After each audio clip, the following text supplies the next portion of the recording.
তো গভর্নমেন্টের সব পুলিশ কইলাম কইলাম তো ভাই বিপদে বইরা আসি একটা কি করবো আমি দেশের বাইরে রাজীব ভাই হায়ার করে বিপরীতে দিচ্ছি আর আমি কোনটা থাকলে তো লাথি দিয়ে আঙ্গুরে ভিডিও করে ট্যাগ।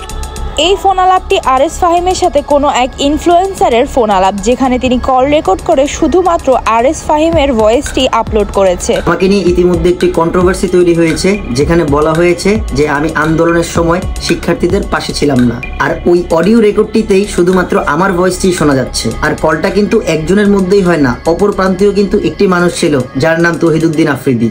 যেহেতু দুজন মানুষের কনভারসেশন থেকে কেটে মাত্র একজন মানুষের ভয়েস দিয়ে ভিডিও বানানো হয়েছে, তার মানে কিন্তু স্পষ্ট বোঝা যাচ্ছে আমাকে ফাঁসানো হচ্ছে। অপর প্রান্ত থেকে আফ্রিদি আমাকে কি বলছে সেটা শুধু আমিই জানি।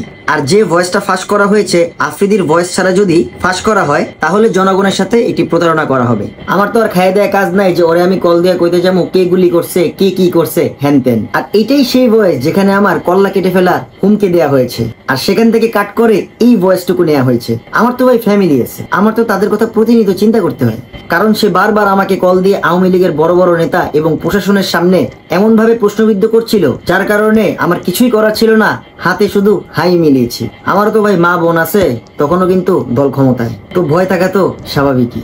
আর আমি যদি একাই আওয়ামী লীগের সমর্থক হয়ে থাকি, যে বা যারা আমাকে নিয়ে প্রশ্নবিদ্ধ করছে তারাও তো আওয়ামী লীগের, কিন্তু এই ভিডিওতে সমালোচনা শুধু আমাকে নিয়ে, তাই প্রশ্ন কিন্তু সবাই আমাকেই করছে। আর ওইদিকে কেউ যদি আফ্রিদির বিপরীতে যে ভিডিও বানায়, তাহলে তার কল আসতেছে ডেপুটি কমিশনার। ভিডিওটি দেখে এটাই বোঝা যাচ্ছে যে আরএস ফাহিমকে ফাঁসানোর জন্যই তৌহিদ আফ্রিদি তার এই অডিওটি প্রকাশ করেছে, যেখানে শুধুমাত্র আরএস ফাহিমের ভয়েসই শোনা যাচ্ছে।